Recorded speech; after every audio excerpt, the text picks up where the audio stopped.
Welcome back, Pokemon players. We are here jumping into a Game 3. Two trainers that are going up against each other. It's going to be interesting to see what's going on. We just finished up that amazing match, and I'm sure we're going to see another amazing battle right now. Don't you think, Scott? Yeah, absolutely. We're going to shoot right away to the secondary battle we have. So, you get to enjoy a great best of 3, but, the round's not over. Yep. Here's another Game 3. And we are going to, of course, be watching from Toler's side, our two players, just so you know, when you see the Pokemon on the field, you'll know that the view is from Toler. We can see we're literally in the middle of this match. Thundurus and Landorus are on Toler's side of the field, and the opponent has Cresselia and Venusaur. Yeah, so let's have to kind of figure through this match as you guys do. We see the Venusaur, the Mega on Alejandro's side, and I believe it's Gardevoir is the potential Mega for Toler, but we'll have to see if he brought it or not. And we're going to see the switch out into the Heatran. And of course, the Landorus, that's an interesting switching with Landorus on the field. And Thundurus is going to go ahead and paralyze that Mega Venusaur, slowing it down and crippling it. And it's going to be interesting if the Landorus is going to pop an Earthquake. Nope, the Landorus goes for a U-turn onto the Heatran slot, getting out of there. Would have been incredible to see an Earthquake, but that would have been some crazy prediction. A nice safe switch there, it turns out. Landorus not doing a whole lot to that Heatran, and kind of having to switch out. A little disappointing for the Landorus there. Like, this juicy Heatran in front of you. You're like, oh, I got to get away. I'll get you later, buddy. No, it was right there. We're going to see what Landorus is going to be switching out for exactly. It's going to be interesting to see what he's going to bring in. Could it be that Gardevoir to kind of counter out now that he's slowed down that Venusaur, doesn't have to worry about any super effective hits? It is going to be that Gardevoir. All right, I guess we're as surprised as anyone else is to find out what the Pokemon is, but Gardevoir coming out. And the Venusaur is going to be fully paralyzed, and that's going to end that turn. Yeah, that's a big deal there for Toler's side. The threat there definitely existed that it would be a reasonable play for Venusaur to Sludge Bomb that slot. Yes. Pretty good neutral. I guess it would have been resisted by the Landorus, but I always got to be a little concerned when you're switching your Mega into a potential super effective attack. So, definitely. Toler gets Gardevoir. I like Heatran very much. Definitely has the Mega advantage between it and Venusaur, assuming it is in fact a Mega Gardevoir. Absolutely, and we're going to see Toler switch out his Thundurus into his Landorus, getting another unnecessary Intimidate off, as both of Alejandro's Pokemon are especially offensive, but it's just good to get it in because the Heatran clearly fears an Earthquake. We're going to see Alejandro switch out the Venusaur, going out into the Cresselia. It's such a bulky monster, it's just going to be able to take whatever it has to take. I'm assuming we're going to see a Protect from the Gardevoir, playing it safe. Toler's not taking any chances, just wanted to get that Landorus in. A Flash Cannon being protected, Gardevoir's not taking any damage. Yeah, a smart play by the Gardevoir there. Flash Cannon's not a move we see very often by Heatran. You got to remember, this isn't a Game 1, right? Yeah. Even though it's Game 1 for us, and we are shocked to find this Flash Cannon from Heatran. I think you guys have played a couple already. I wouldn't be too surprised if Heatran's Flash Cannon was a big part of the game that Alejandro won already. Yep. However, now we... Gardevoir's wise to it, gets that Protect off, and avoids going down easily to a Flash Cannon. Cresselia going to be a nice switch in either way here. And pretty much anything Gardevoir does, Cresselia is going to be able to tank it pretty well. Absolutely, and because of that, Gardevoir is just going to switch right out into the Aegislash, which of course is a pretty good switch, unless that Heatran does decide to go for a Fire-type move. But the Heatran is just going to opt to protect, which means that Landorus is kind of an interesting position. We could see a U-turn here. We are going to see a U-turn onto the Cresselia. That's going to be some good damage. That's 40%. Beautiful, beautiful play. No reason to go for the Earthquake. Obviously, Cresselia is going to have the Levitate ability, not getting hit by any ground-type moves. Absolutely no reason to risk that if the Heatran was going to go for the Protect. So, once again, Toler's going to decide what he's going to bring in. Yeah, kind of a frustrating game for this Lander, as you first U-turned on the Heatran. Yeah. Now it has to U-turn against the Heatran because you have the potential for a Protect and an Ice-type move is too much, and we do see that Ice Beam coming in. Yeah, the Ice Beam's going to connect on the Gardevoir, non-stab, and it's a Cresselia, which are normally defensive mons, so not going to do too much damage. Yeah, not too big of a deal there, but Gardevoir gets back in safely. There's a big chunk of damage in the Cresselia now, and I think a big part of winning this game for Toler is going to be wearing down this Cresselia enough that Landorus can actually use Earthquake. Can do pretty big chunks of damage, even to Mega Venusaur. Should easily be able to deal with Heatran if it ever gets that chance, but that great Cresselia switch is going to make that tough for Landorus to pull off for a while. Yeah, luckily, I mean, that U-turn is doing good damage. I mean, 40% is nothing to laugh at. We're going to see the Mega Gardevoir now most likely not going to be seeing a Protect as he didn't Mega Evolve prior. I wonder if in the previous matches had he even used this Gardevoir as a Mega or left it on Mega Evolve. But we're going to see a King Shield out here from the Aegislash, just protecting itself from anything that Heatran might want to do. And we're going to see the Heat Wave come out. Aegislash protects itself, but it does connect on the Gardevoir, doing a sizable amount of damage, around 50 HP, 50 hit points. The Cresselia is going to opt to go for a Moonlight.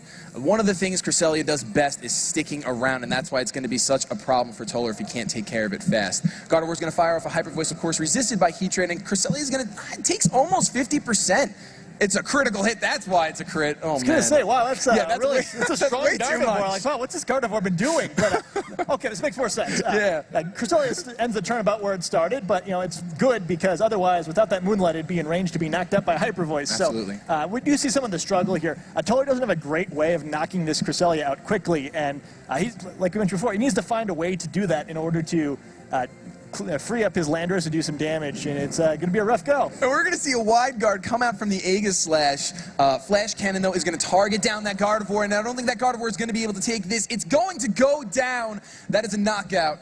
That's a big deal, because you don't want to lose your Mega at any point in a battle, of course. And we're going to see a Calm Mind from the Cresselia. It is going to stick around, and it is going to bulk up.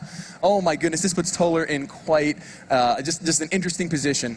Yeah, a very challenging position here. You know, that Calm Mind is going to make it more difficult for pretty much anything other than Landorus that a Toler might have here. And, you know, U-Turn's not going to knock it out, as we saw before, which should allow for another Moonlight. And, you know, the danger of doing something like that is that Heatran's still there staring down both these Pokemon. We saw last turn, you know, he had to choose between Flash Cannon and Heat Wave. Toler made the wrong guess and ended up losing a Pokemon and giving up a Calm Mind to it. And he's still in a similarly dangerous situation here, right? Cresselia Moonlighting again would take it safely out of Shadow Ball KO range. Ice Type attack could knock out Landorus here. Heatran, scary, tough spot.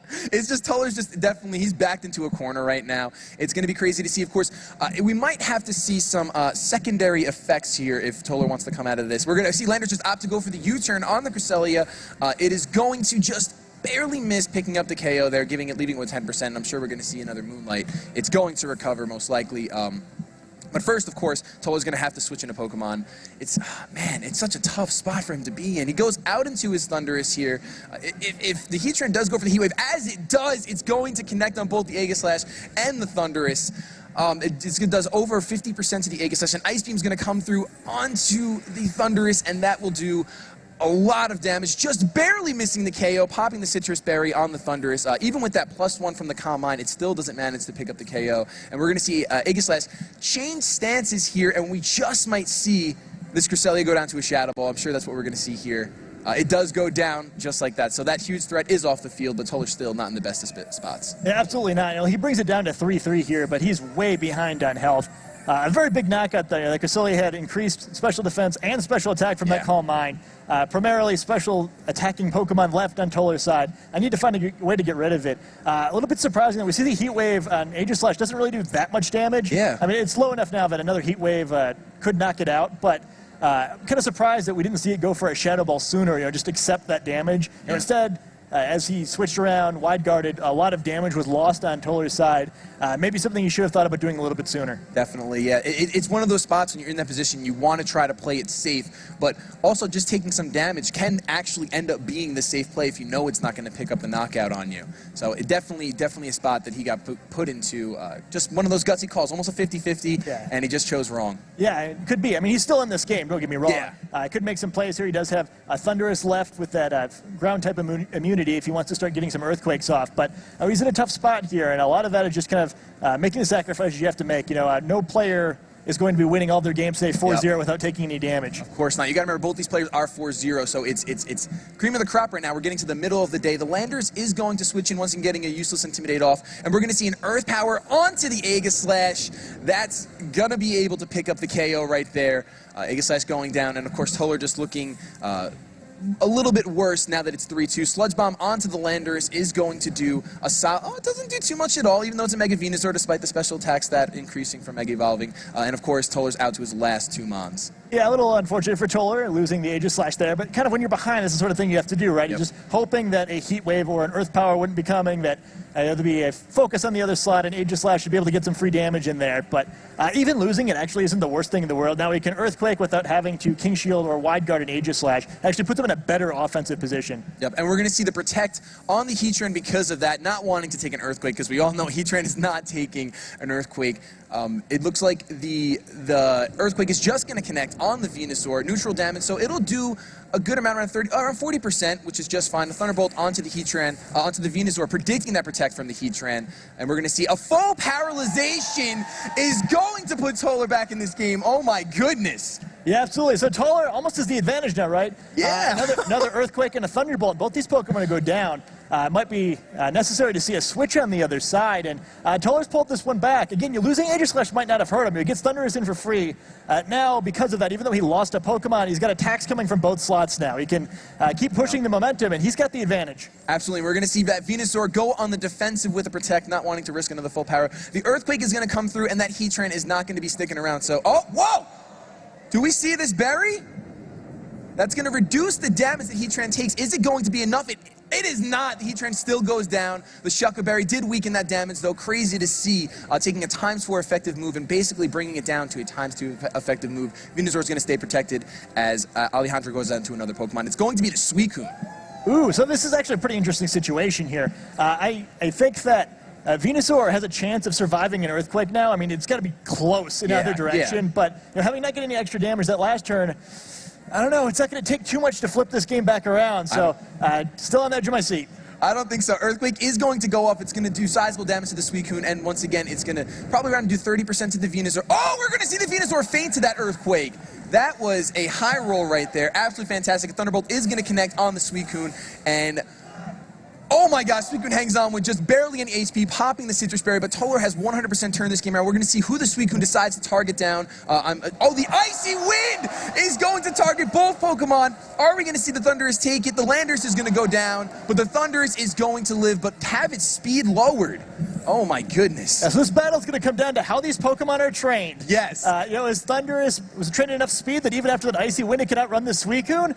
Probably not too likely here. Might have to Thunder Wave, and there it goes. He's going to Thunder Wave, and he's going to go for it. He is going to go for it right now. Are we going to see a full para? Are we going to see it? Nope, the Scald comes through. And Alejandro is going to pick up the knockout on the Thundurus. That was a fantastic game between two fantastic trainers. Yeah, that Suicune just tough enough. You know, it just seemed like Toler had finally got control of the game. Venusaur went down to the Earthquake. It's like, oh, this is easy. You know, Suicune's going to get hit by an Earthquake. It's out against an electric type Pokemon. There's just no way. There's no way. He's got this. Nope. Not so much.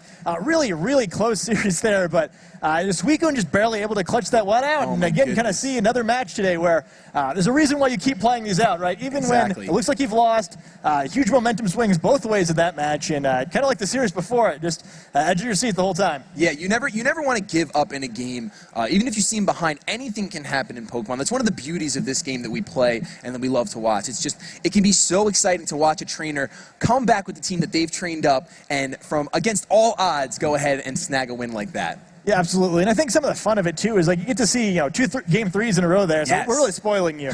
But especially if that one, you know, sometimes in that first game, you see some matches where, you know, some strange things will happen. You'll get surprised by a bunch of things. It might be a little bit lopsided. But again, we see a third game where both sides understand each other's teams really well. Plays out very close. You know, just the things separating these players are so small. You know, we could play a game again. You know, maybe it would go the other way by just a little bit. And yeah, we really see what it takes to start becoming a national champion here. You're only halfway through the tournament. Exactly. That was, you know, as a match at 4-0, so these players are both doing very well. But you know, if it only gets you to 5-0, you still need 2 more wins today to even move on to tomorrow. And that's what it takes to win a series. That's the level of competition at this tournament championship. It's